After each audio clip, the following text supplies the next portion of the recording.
Welcome to the 8th video in our Worship Guitar Mastery series. In this video, we continued building on the concepts from the previous video where I'll show you how to use embellished triads on string groupings 1, 2, and 3 to create a big ambient sound. We'll start off by showing you how to use the exact same ambient tone patch from the previous video and then apply it to the triads on strings 1, 2, and 3. And then from there, we're going to go through a couple of different examples so you can see how to use this technique to add depth and movement to your guitar parts.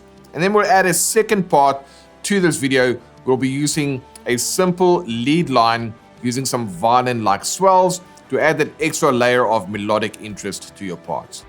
And this technique is also a great way to add some extra movement to your guitar parts.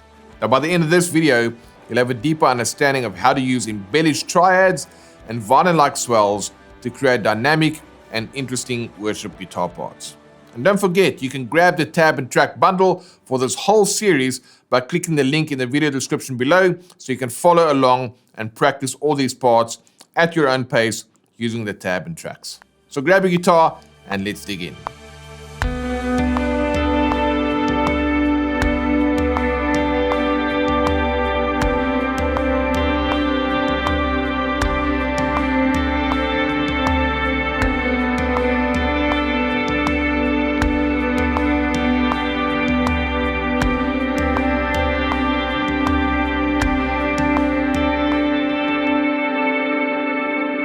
Alright, so that's the first part. We kept the sound the same. So if you haven't seen the previous video, go and check that out where I covered the ambient tone and I'm going to show you how that is all put together.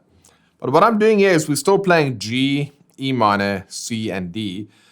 But what's happening here, instead of just playing G straightforward like this, E minor straightforward, C straightforward, and D straightforward.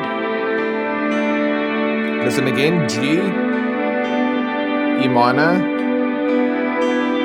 C, and D. Nothing wrong with that, but in this instance, what I did is actually embellished those triads. So instead of playing a straightforward G, I played G add 9 to E minor 7, to C sus 2, and then this would be like a D7 sus.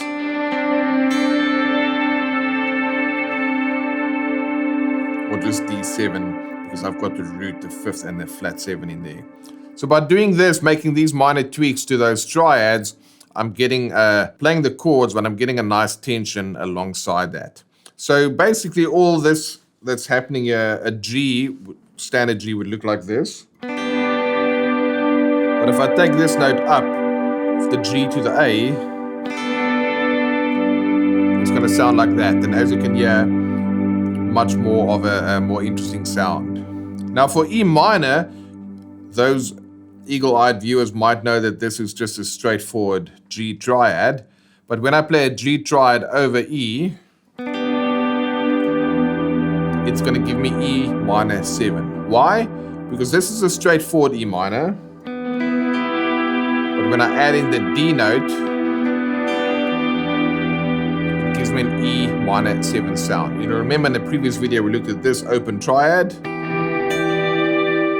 where we added in the D to make it E minor 7. So now we know how to get from G add 9 to E minor 7. Then we played C sus 2. Now some of you might recognize this as a G sus 4. No, because there's my G, and if I make it a sus 4, listen to this. If I play my G, it's a G sus 4 sound over the G. But over the C, it's a C sus 2 sound.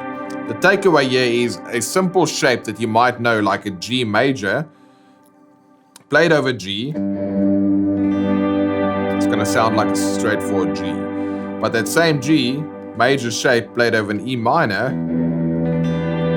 it's going to give me an E minor 7.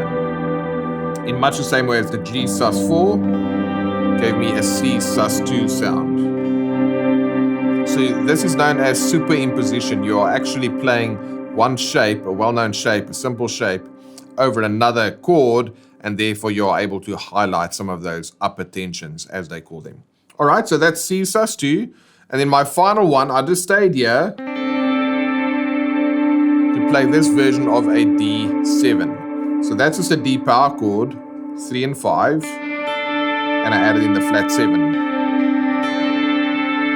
And as a result, I get this really cool sounding progression. G add 9, E minor 7, C sus2, D7. Nice and simple. So of course the tone, if you want to learn that, check out the previous video. We'll link to the playlist below this video. And now rhythmically, what happened there is the drums had a specific groove that kind of went 1E and a 2E and a 3E and a 4E and a 1E and a 2E and a 3E and a 4E and a 1E and a 2E and a 3E and a 4E and a 1E and a 2E and a 3E and a 4E and a... So that rhythmic figure within the track triggered this idea for me. So it's exactly the same rhythm. I just played these shapes that I've just shown you with that rhythm. So 1E and a 2E and a 3E and a 4E and a 1E and a 2E and a 3E and a 4E and a 1E and a 2E and a 3E and a 4E and a 1E and a 2E and a 3E and a 4E and a... So I just vary my picking pattern for the last bar over the D7. So instead of playing G, B, E in terms of the strings, so it's G, B, E, again, G, B, E, again, G, B, E, then B, G, E. So just changing the sound and the direction slightly of my picking pattern just kind of breaks the monotony or the repetitive nature of that same picking pattern. So by just changing it up a little bit, it actually makes it sound a little bit more interesting, because if we always play the same pattern throughout, it can get a little bit boring or monotonous, but sometimes you can keep it like that for 3 out of the 4 bars, and in the 4th bar, just alter the direction of your picking pattern. It's going to sound different, and the reason is it highlights different notes and also the melodic contour changes. So instead of going from low, mid, high, that one went mid, low, high. So just a slight variation like that is going to give you plenty melodic interest. All right, so there you go. That is the simple embellished triads.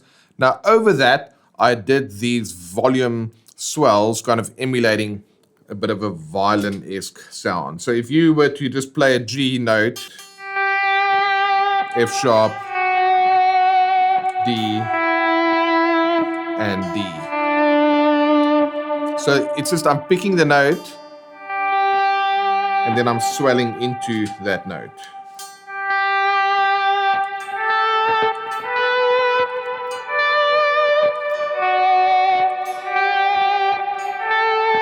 Okay, that's with my volume pod, but I can also do it with my volume pedal, which is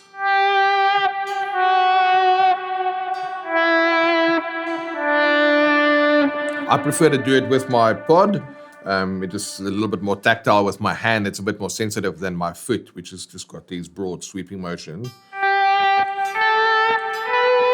So the trick that you gotta get into there is your pinky is gonna swell the pot, but then in my case, my ring finger has to take over, because I can't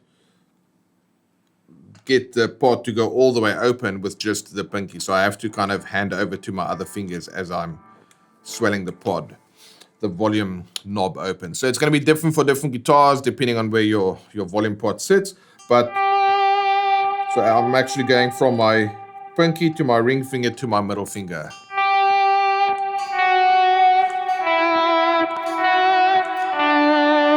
And in order to play that properly, you kind of have to pick the note before the time you want it to ring out, because you're going to swell into the note. And that's just another form of expression. Let me go ahead and play that for you now with these volume swells so you can hear what it sounds like.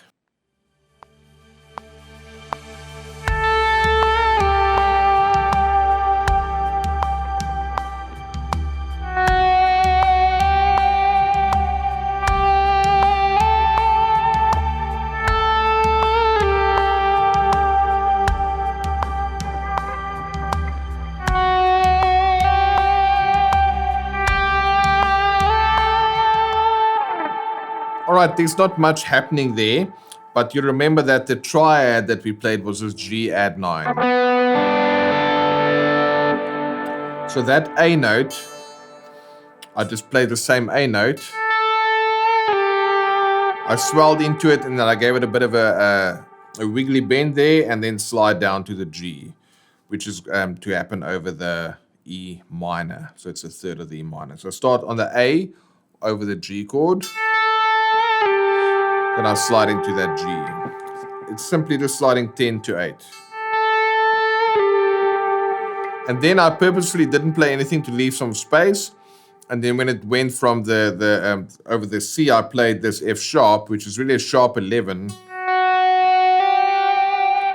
Then I slide into the 5th. So over C, if I just play this,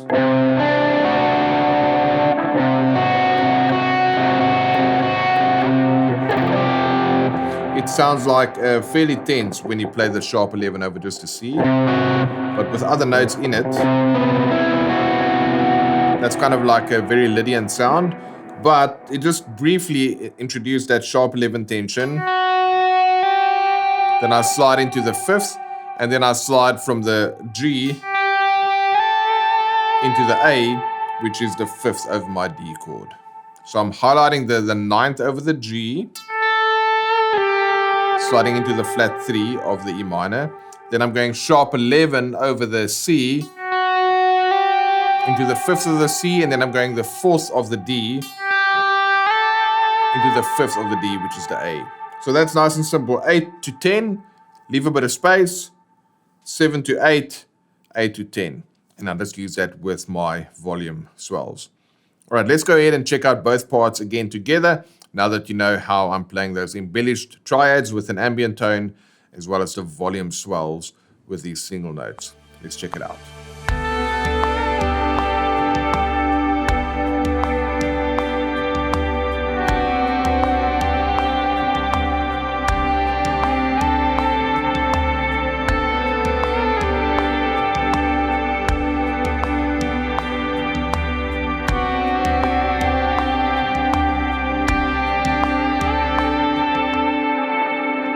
Now, as you finish watching this video, don't forget that you can grab the tabs and the tracks and get access to our special interactive videos featuring animated tabs and fretboards. All the videos in this bundle are powered with the SoundSlice technology in our Worship Guitar Skills Academy, and these living sheet music resources will really take your practice routine to the next level and make it way more effective. You'll be able to practice along with my recording using the special hybrid video and music notation player. So all you need to do is press play and then watch as the notes light up and sync up with the video. This will give you a deeper understanding of all the different concepts and techniques covered in this video. It will really help you to craft killer worship guitar parts with ease. So if you're interested in checking out the tab and track bundle for this specific lesson and also supporting our channel, check out the link in the description for more information.